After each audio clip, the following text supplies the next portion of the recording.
Praise the Lord. దేవుని నామానికి స్తోత్రాలు. ప్రభునందు ప్రియమైన దేవుని బిడ్డలారా, దేవుని మహాకృపను బట్టి ఈ ఉదయకాల సమయంలో మీ మధ్యలోనికి వచ్చి దేవుని వాక్యాన్ని అందించడానికి పరిశుద్ధాత్మ దేవుడు నాకు ఇచ్చిన మంచి సమయాన్ని బట్టి ప్రభువుకి స్తోత్రాలు తెలియజేస్తున్నాం. వాక్యం వింటున్న సహోదరి సహోదరుడా, మా కొరకు మీరు అనుదినం ప్రార్థన చేయండి. మా పరిచర్య కొరకు ప్రార్థన చేయండి. మా పరిచర్యను ప్రోత్సహించండి. తప్పనిసరిగా దేవుడు మిమ్ములను మీ కుటుంబాలను ఆశీర్వదించి ముందుకు నడిపిస్తాడు. చిన్న వాక్యం చదివి దేవుని వాక్యాన్ని అందించాలని ఆశపడతా ఉన్నాను. చిన్న వాక్యం చదువుకుందాం. కీర్తన గ్రంథం నుండి 146వ అధ్యాయము 11వ వచనాన్ని ఒకసారి జ్ఞాపకం చేసుకుందాం.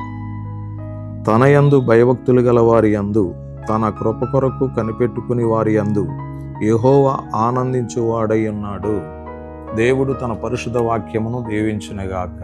ఆమేన్. చిన్న ప్రార్థన. మహాపరిశుద్ధుడైన తండ్రి, చదవబడిన వాక్యం మీద మీ కన్ను దృష్టించి నాలో మీరుండి మా బిడ్డలతో మాట్లాడమని యేసయ్య నామంలో ప్రార్థిస్తున్నాం తండ్రి. ఆమేన్. Praise the Lord. దేవుని బిడ్డలారా, దయచేసి గమనించండి.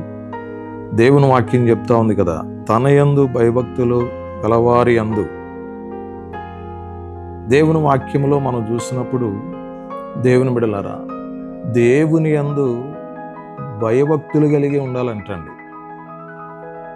రెండవదిగా దేవుని కృప కొరకు కనిపెట్టుకుని ఉండాలంటండి. మూడవదిగా దేవుని యందు ఆనందించాలని దేవుని వాక్యం అంటుంది. దయచేసి గమనించాలి. మనము దేవుని యందు భయభక్తులు కలిగి ఉండాలని. చాలామంది మందిరాలకి వెళ్ళే వాళ్ళని మనం చూస్తున్నాం కదండి. చాలామంది దేవుని యందు భయభక్తులు కలిగి ఉండరండి. లోకానుసారంగా జీవిస్తూ ఉంటారు. లోకంలో ఉన్న అలవాట్ల ప్రకారంగా బ్రతుకుతూ ఉంటారు. దేవునికి కోపాన్ని పుట్టిస్తూ ఉంటారు. దయచేసి గమనించాలి. దేవుని వాక్యం అయితే చెప్తుంది, దేవుని యందు భయము భక్తి కలిగి ఉండాలి. చాలామందికి దేవుని ఎడల భయం ఉంటే భక్తి ఉండదండి. భక్తి ఉంటే భయం ఉండదు. దేవునిలో మనము భయము కలిగి ఉండాలి, భక్తి కలిగి కూడా ఉండాలి. దేవుని ఎడల ఉన్న భయము భక్తి మనలను ఆశీర్వాదం వైపు నడిపిస్తుంది, మంచి మార్గాల వైపు నడిపిస్తుంది.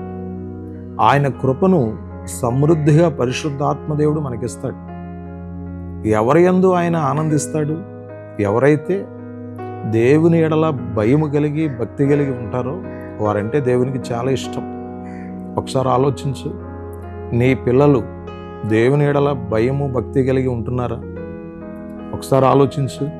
నీ భార్య దేవుని ఎడల భయము భక్తి కలిగి ఉంటుందా? నీ భర్త దేవుని ఎడల భయము భక్తి కలిగి ఉంటున్నారా? మీ తల్లిదండ్రులు దేవుని ఎడల భయము భక్తి కలిగి ఉంటున్నారా? లోకములో ఉన్న ప్రతి దాని ఎడల భయము భక్తి కలిగి ఉంటారండి. మనుషుల ఎడల, అధికారుల ఎడల, లోకములో ఉన్న వాటి ఎడల చాలామంది భయము భక్తి కలిగి ఉండడానికి ఇష్టపడతారు, కానీ దేవుని ఎడల భయము భక్తి కలిగి ఉండరండి. దేవుని బిడ్డలారా, గమనించండి. దేవుడు కోరుకునేది ఏం తెలుసా? నీవైనా, నేనైనా, మనమైనా, ఈవెన్ ఎవరమైనా కానీ దేవుని ఎడల భయము భక్తి కలిగి ఉండాలి. రెండవదిగా దేవుని వాక్యం అంటుంది, యెహోవా కృప కొరకు కనిపెట్టుకుని ఉండాలి. దేవుని కృప మనకు దొరకాలి. దేవుని కృప ఎలా ఉంటుందండి?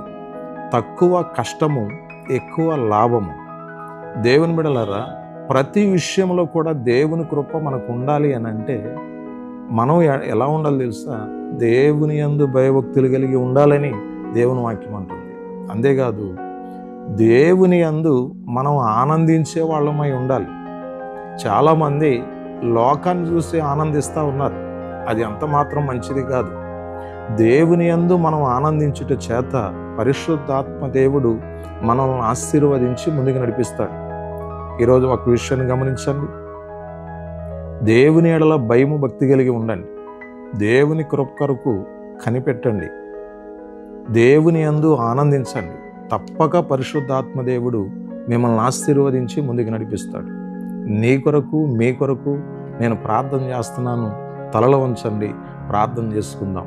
మహాపరిశుద్ధుడైన తండ్రి, విన్న వాక్యం ప్రతి హృదయంలో భద్రపరచబడులాగిన సహాయం చేయండి. ప్రతి ఒక్కరూ నీ యందు భయభక్తులు కలిగి జీవించినట్లుగా నీ సహాయమును సమృద్ధిగా మా బిడ్డలందరికీ అందించి గొప్ప దేవుడు అని రుజువుపరుచుకోండి. ఎవరైనా అనారోగ్యంలో బలహీనతతో బాధపడుతుంటే దయచేసి ప్రతి ఒక్కరిని ముట్టి స్వస్థపరిచి బాగు చేసి ఆరోగ్యవంతులుగా చేయమని యేసు పరిశుద్ధ నామములో ప్రార్థన చేసి వేడుకొనుచున్నాం తండ్రి.